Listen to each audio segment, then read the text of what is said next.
Just go.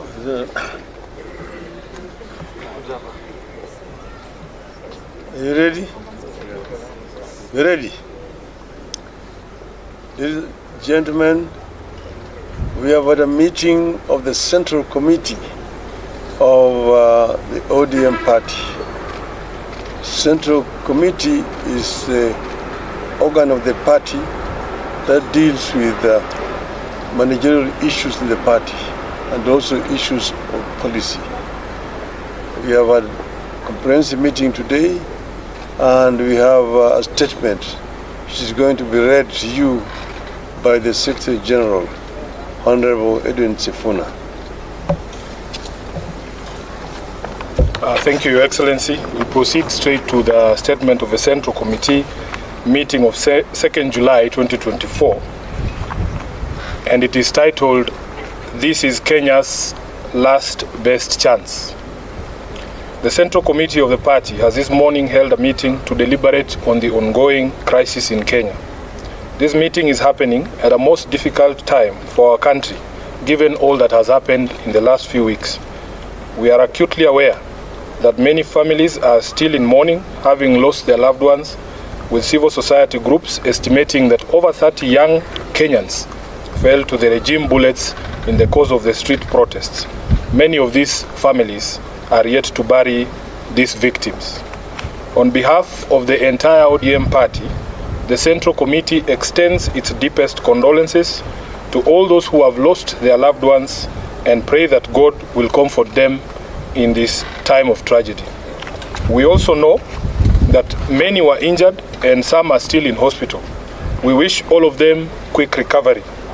We are in awe of the Kenyan youth who, through their unity of purpose, have stood with their fallen colleagues and raised vast sums of money in very short times to pay hospital bills for the injured.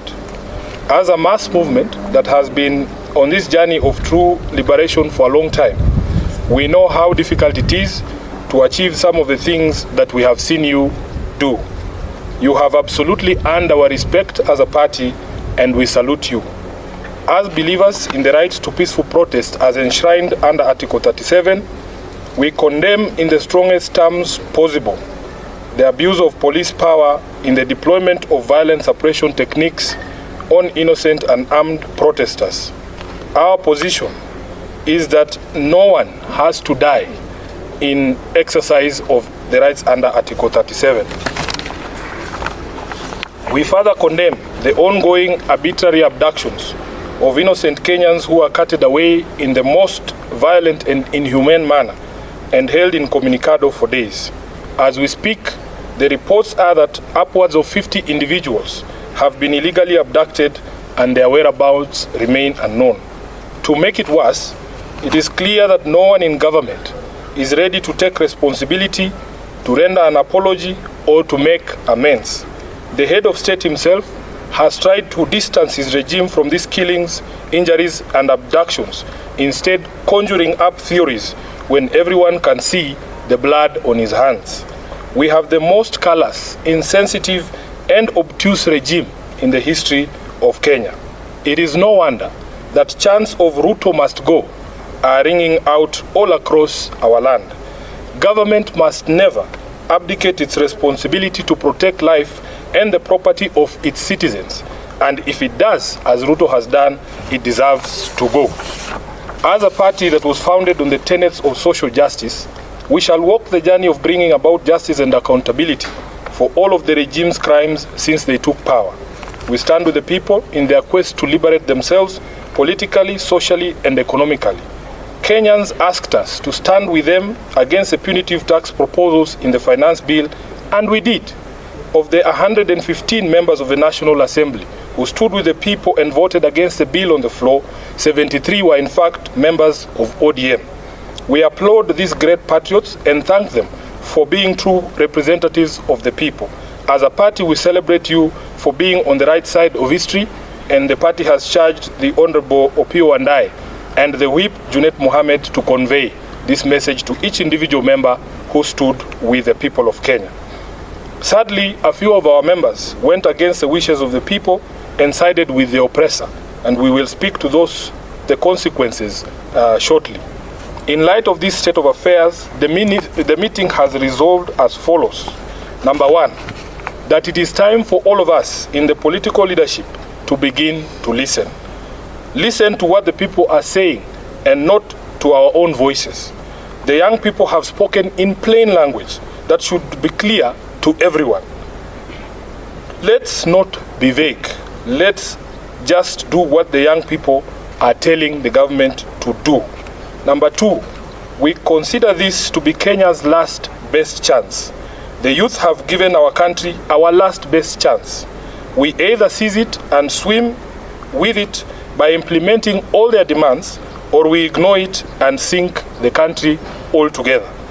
Number three, that the Kenya Kwanza regime must take full responsibility for all the deaths, injuries, and destruction of property arising from the violent suppression of peaceful protests.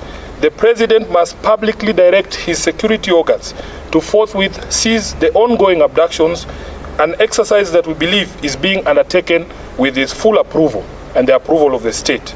He must account for and order the release of all detainees abducted by these security agencies.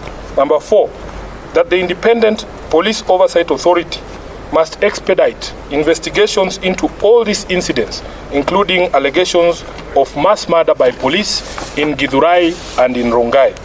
We were shocked to watch the president claim on live television that only one life was lost. It tells you how out of touch with reality he is.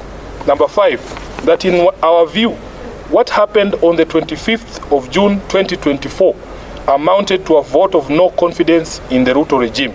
It is clear that this fact is totally lost on Ruto. It is reflected in his petulant proposals on how we manage our economy following the rejection of his tax bill. Instead of focusing on cutting wastage, opulence, and corruption in his regime, he is hitting back at the Kenyan people with threats to cut funding for the judiciary and the county governments. Six, that the ODM party will support credible austerity measures in the executive and in parliament. These two institutions have been expressly indicted by the people as citadels of largesse and wastage, with fresh memory of the invasion of parliament and standing threats for occupation of the executive seat of power. These two institutions must have an honest introspection on their contribution to our current predicament and take measures to lessen the taxpayers' burden. As a party funded by taxpayers ourselves, we will also be taking steps to scale down on our presence across the country and some of our activities to reflect this new economic reality.